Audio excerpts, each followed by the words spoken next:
एक बार फिर पेशावर के सियासी वर्कर्स रेड जोन में पुलिस के डंडों और आंसू गैस के शेल्स के रहमो करम पर। मगर इस बार फर्क यह है कि रेड जोन इस्लामाबाद का नहीं बल्कि पेशावर का है और शेल्स भी पेशावर पुलिस के हैं। पेशावर में मुंतखब बल्दियाती नुमाइंदे इख्तियारात में कमी और फंड्स की अदम दस्तियाबी के बायस 2 दिन से खैबर पख्तूनख्वा असेंबली के बाहर एहतजाज और जिनाह पाक में धरना दिए बैठे रहे। बल्दियाती नुमाइंदों के मुताबिक मुतालिबात मंजूर होने तक एहतजाज जारी रहेगा, जबकि अब शाम में जाके उन मुतालिबात को किसी हद तक सुन लिया गया। मेयर मर्दान हिमायतुल्लाह का कहना है कि 3 साल मुकम्मल हो गए मगर सूबाई हुकूमत ने फंड्स नहीं दिए। पुरअमन मुजाहिरीन को तशद्दुद का निशाना बनाया गया। अगर मुतालिबात मंजूर ना हुए तो पूरा सूबा बंद कर देंगे। विफाकी वजीर अमीर मकाम और ANP के रहनुमा मियां इफ्तिखार भी धरने में शामिल हुए, मुजाहिरीन से यकजहती का इजहार किया। जबकि पेशावर पुलिस ने मेयर मर्दान समेत एहतजाज करने वाले नुमाइंदों के खिलाफ मुकदमा दर्ज कर लिया। खैबर पख्तूनख्वा के साबिक वजीर बल्दियात इनायतुल्लाह खान के मुताबिक सूबाई हुकूमत मुखालिफ बल्दियाती नुमाइंदों को फंड जारी नहीं कर रही। 2015 से 18 तक बल्दियाती नुमाइंदों को 56 अरब रुपए जारी किए गए, लेकिन फिर 2019 में गैर कानूनी तौर पर जिलाई हुकूमतों का खात्मा कर दिया गया। दोबारा 3 साल बाद सूबाई हुकूमत ने 3 अरब 72 करोड़ सिर्फ तहरीक इंसाफ के नुमाइंदों को जारी किए। अपोजिशन के 81 तहसील काउंसिल्स को फंड्स ही जारी नहीं किए गए। दुनिया भर में बल्दियाती निज़ाम को जमहूरी निज़ाम की नर्सरी करार दिया जाता है। अमूमन कहा जाता है बल्दियाती निज़ाम जमहूरियत की ऐसी दरसगाह है जहां अफराद को अवामी खिदमत के साथ साथ अवाम की हालत ज़ार और मुश्किलात करीब से देखने का मौका मिलता है। जिन मुआशरों में बल्दियाती निज़ाम मजबूत होते हैं वहाँ अवाम का रोज़मर्रा मसाइल का सामना कम से कम करना पड़ता है और यूँ सूबाई और मरकज़ी हुकूमतें कानून साजी और मैक्रो लेवल पर मसाइल को हल करने में मसरूफ़ रहती हैं। मगर हमारे यहाँ जमहूरियत की नर्सरी अब सिर्फ बराए नाम मौजूद है। आईने पाकिस्तान का आर्टिकल 140A हर सूबाई हुकूमत को ऐसी मकामी हुकूमतों का क़याम अमल में लाने के लिए पाबंद करता है जिन्हें सियासी, इंतज़ामी और मालियाती खुदमुख्तारी हासिल हो। मगर मुल्क में कहीं भी लोकल गवर्नमेंट मुकम्मल तौर पर फंक्शनल नहीं है। कहीं 10 साल से इंतखाबात नहीं हुए तो कहीं इंतखाबात मुतनाज़े रहे, कहीं इख्तियारात मुंतकिल न किए जाने का मामला है तो कहीं फंड्स की अदम फराहमी। सितम तो यह है कि आमरीत के दौर में तो किसी कदर बल्दियाती निज़ाम को अपनाया गया मगर सियासी जमातें ही इस निज़ाम को एडॉप्ट करने के मुखालिफ रही हैं। अहम सवाल यह है कि अगर ये सियासी जमातें अवाम की बेहतरी के लिए काम करती तो फिर अवामी निज़ाम की इतनी मुखालिफत क्यों? दिन रात जमहूरियत करने वाले सियासी रहनुमा इख्तियारात की मुंतकिली क्यों नहीं चाहते हैं? किस बात से खौफज़दा हैं? इसी पर पैनल के लिए सवाल रखेंगे। बल्दियाती निज़ाम जमहूरियत की बुनियाद, आमरीत में फ़ाल, जमहूरियत में गैर फ़ाल, सियासी जमातें इख्तियारात की मुंतकिली से खौफज़दा क्यों? ज़ैगम साहब, क्या मामला है? वैसे आमरीत पसंद नहीं सियासी जमातों को, जमहूरियत का इतना राग अलापती हैं, अपने लिए जमहूरियत दरकार है, मगर वो बल्दियाती निज़ाम जिसने बुनियाद बनना है, जिसने जमहूर और जमहूरियत को मजबूत करना है, वहाँ इख्तियार देने से डरती क्यों है? आयशा बिल्कुल ठीक कह रही हैं।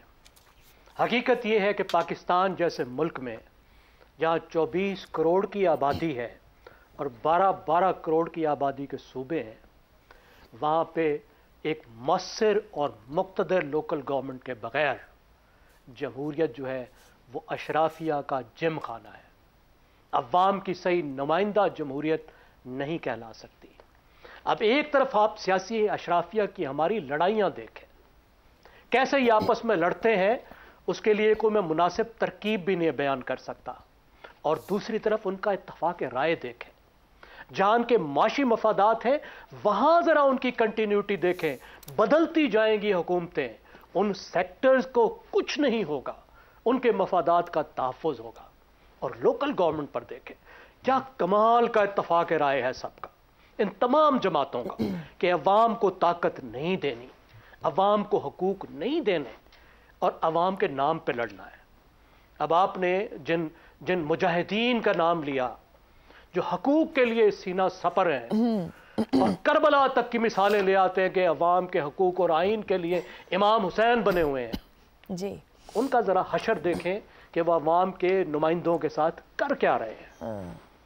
गलती से इलेक्शन तो करा दिए 2021 में, लेकिन 3 साल में उनको एक आना भी देने को तैयार नहीं, और कानून भी बनाया तो जिले का टियर ही खत्म कर दिया, जो सबसे मौसर टियर है, जो हमारे इस निज़ाम में 150 साल में जो सबसे बड़ा इंतज़ामी यूनिट है जिले का, वहाँ से उन्होंने KP के शहजादों ने लोकल गवर्नमेंट को ख़त्म कर दिया।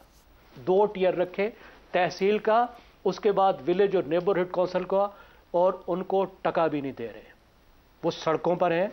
सितंबर में भी वो जूते खा चुके हैं नुमाइंदे, अब भी वो जूते खा रहे हैं। बाकियों की बात तो आपने बता दी। अब ये क्यों ऐसा नहीं करते? देखिए, सादा सी बात है, दे आर एलीट और दे आर स्केयर्ड। चाहे वो केपी वाले हों, पंजाब वाले हों, सिंध वाले हों, बलूचिस्तान वाले हों, पाकिस्तान की जमहूरियत की एक बदनुमा हकीकत ये है कि एक छोटी सी एलीट, चंद सौ खानदान मुकम्मल तौर पर पाकिस्तान की सियासत पर काबिज है, और वो डिसेंट्रलाइजेशन से खौफज़दा है। वाहिद डिसेंट्रलाइजेशन, वाहिद चीज़ जो वो चाहते थे वो सूबों तक थे, जबकि जो हमारी मरकजी एलीट है और जो सूबाई एलीट है उनमें झगड़ा था। जिनको सूबों तक इर्तकाज ख़त्म होने में, डेवोल्यूशन में फ़ायदा था, वो उनसे लड़ रहे थे जिनको तमाम तर इर्तकाज इस्लामाबाद में रखने पर इख्तियार था। सूबों के पास पैसे आ गए, ताकत आ गई, अब वो क्या कहते हैं, सोचना भी ना। सेगम साहब, ये गंडापुर साहब इस्लामाबाद जाते हैं, हक मांगते हैं, हमारा हक है, हमारा इख्तियार है, और वहां पर कहते हैं फिर हम पे मुकदमा भी ना करो। अब ये अपने लोगों के साथ वहां कर रहे हैं, एक ही वक्त में दो कश्तियों में पैर कैसे रख रहे हैं? जो हक मांग रहे हैं वो अपनी जगह पे तो दे दें, फिर लोगों को कहते हैं कि हम सबसे मुख्तलिफ हैं। यही तो एलीट का कमाल होता है, यही तो एलीट की कमाल मुनाफिकत होती है। वही मुनाफिकत तो मैं अर्ज कर रहा हूं कि सूबों ने इख्तियार ले लिया, डिसेंट्रलाइजेशन की जद्दोजहद लड़ी, बहुत अच्छा किया, मैं साथ था, आज भी साथ हूं कि बहुत अच्छी बात, पाकिस्तान एक फेडरेशन मजबूत बन गया। लेकिन बात यहीं तक तो नहीं है।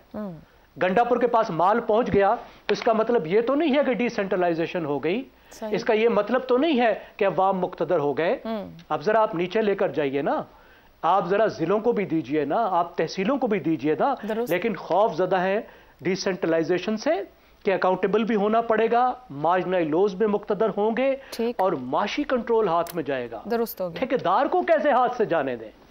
आप बताइए, ठेकेदार को तो कंट्रोल में रखना है ना, सब कोई कंट्रोल में रखना है। ज़ैगम साहब, ये लग रहा है कि जहां इख्तियार आ जाए वो आगे देने को राजी नहीं। शहजाद साहब, ये चंद माह पहले भी बल्दियाती नुमाइंदे पेशावर में थे, मार भी खाई, शेल भी खाए, कोई 5-5 लाख देकर एहतजाज खत्म कराया, वो दोबारा 2 दिन से पेशावर में थे, अब फिर शाम बिल्कुल जाके शाम ढले कुछ मुज़ाकरात तो हो गए।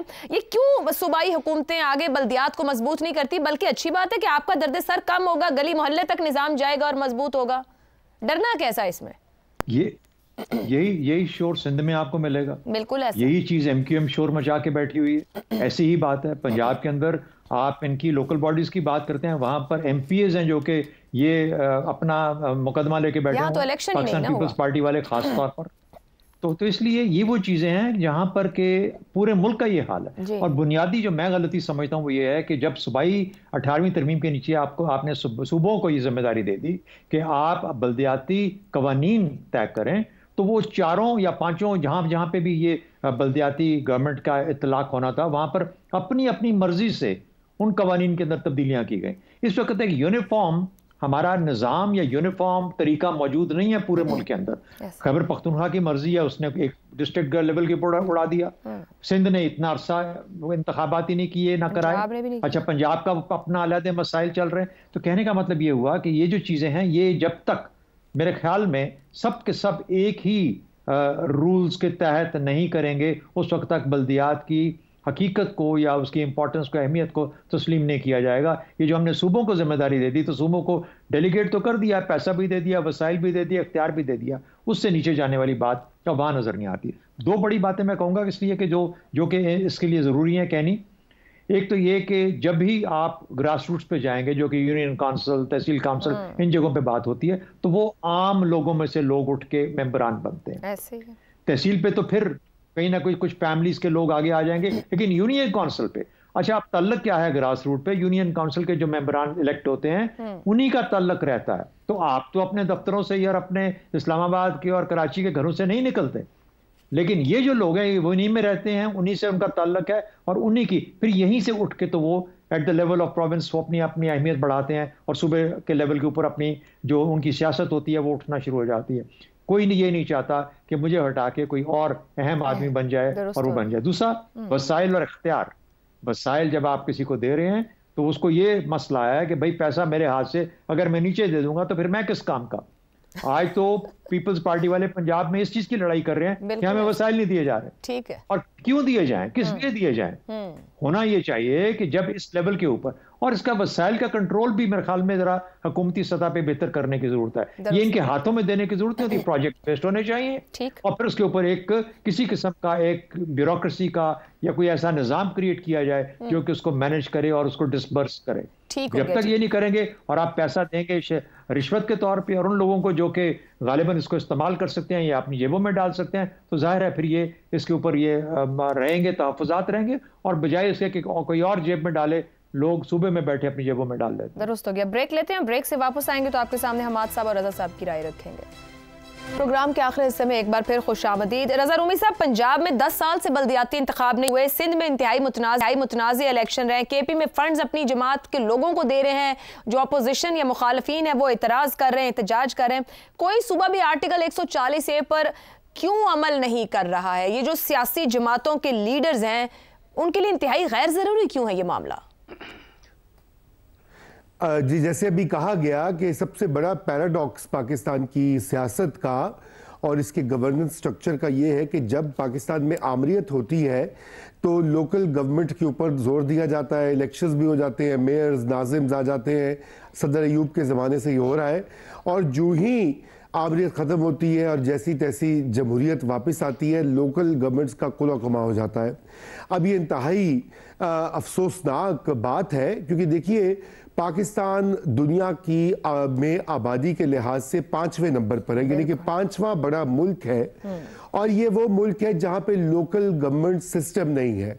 इसके अलावा आप देख लीजिए, हमारे खित्ते में देख लीजिए, पड़ोस में हिंदुस्तान है, चीन का अपना एक तरह का लोकल गवर्नमेंट सिस्टम है, इंडोनेशिया, फिलीपींस, लातीनी अमेरिका के ममालिक, सब ने लोकल गवर्नमेंट का निज़ाम जो है राइज कर रखा है, क्योंकि उसके बगैर आजकल की हुकूमतें और शहर नहीं चलते।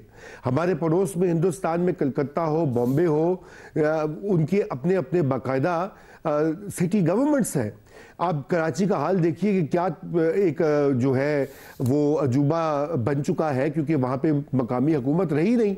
तो अब मसला क्या है, क्यों सियासी पार्टियां कतराती है? देखिए, इसकी भी वजह यह कि पाकिस्तान की सियासत अभी भी जिसे कहा जाता है पेट्रनेज की सियासत है, यानी कि आपको लोगों को पैसे लगाने पड़ते हैं, कंस्टिट्यूएंसी में पैसे लगाने पड़ते हैं, स्कीमें देनी पड़ती हैं, एक ठेकेदार माफिया हर हल्के में एग्जिस्ट करता है, उसका भी पेट भरना पड़ता है।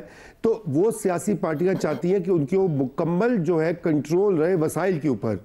18वीं तरमीम के बाद सूबों का बजट जो है वो इंक्रीज हुआ है, कुछ सूबों का तो 2-3 गुना बढ़ा है। तो ये तो एक नादिर, जिसे कहना चाहिए सोने की मुर्गी है। वो अंडे क्यों आगे पास करें सियासी पार्टियां, क्योंकि उन्होंने फिर वोट कल को इलेक्शन में जाना है। तो सबसे पहले तो ये मुहर्रिक होता है। दूसरा इसमें अहम फैक्टर है, और वो ये है कि हमारे यहाँ पार्टी जो फाइनेंस होता है, पार्टी के जो खराजात होते हैं पार्टियों के या हुकूमती पार्टियों के, उसका कोई मरबूत और ऑर्गेनाइज सिस्टम नहीं है। इलेक्शन कमीशन के रूल्स हैं, वो कभी वो फाइल करते हैं, कभी नहीं करते। आपने देखा था अभी क्या हुआ था पीटीआई के केस में इस जनवरी में, कि जब वो केस चला तो क्या होशरुबा इंकशाफात आए कि वो आदि कागजी फाइल नहीं हुए थे। तो मसला ये है कि वो जो डेवलपमेंट या सूबे का जो बजट होता है उसको भी एक आंख से देखा जाता है कि अपने मंजूर नजर लोगों को ठेके दिए जाएं, जो कल कला को इलेक्शन में फायदा पहुंचाएगी। इसकी पूरी पॉलिटिकल इकोनॉमी एक पूरी साइंस है। और तीसरा, अब ये बात जो है मैं यूजुअली इस तरह की बात नहीं करता, क्योंकि हमारे मुल्क में ये भी इतना शोर मचाया गया इसके ऊपर, इस करप्शन के मुद्दे के ऊपर, कि वो अपना असर खो बैठा है। लेकिन यकीनन ये एक बहुत बड़ा सोर्स है जो करप्शन का भी और मेलफिसेंस का भी। तो इन वजूहात की वजह से वसाइल को मुंतकिल नहीं किया जाता। नंबर एक, फिर एक इनसिक्योरिटी भी होती है। इनसिक्योरिटी ये होती है कि कहीं ये ना हो कि लाहौर का मेयर, कराची का मेयर या पेशावर का मेयर जो है वो है आके हरीफ बन जाए जो चीफ मिनिस्टर या सूबाई लेवल के लीडर्स हैं। आपको याद रहे कि दुनिया में ऐसा होता है। इस वक्त लंदन के जो मेयर हैं सादिक खान, वो तीसरी बार इलेक्ट हुए हैं और वो अगली बार कहा जाता है कि जी। तो मैं ये कह रहा हूँ कि ये सारे मामलात की वजह से एक इंतहाई डीप इनसिक्योरिटी है पॉलिटिकल पार्टीज को, और उसको बदलना चाहिए। जी।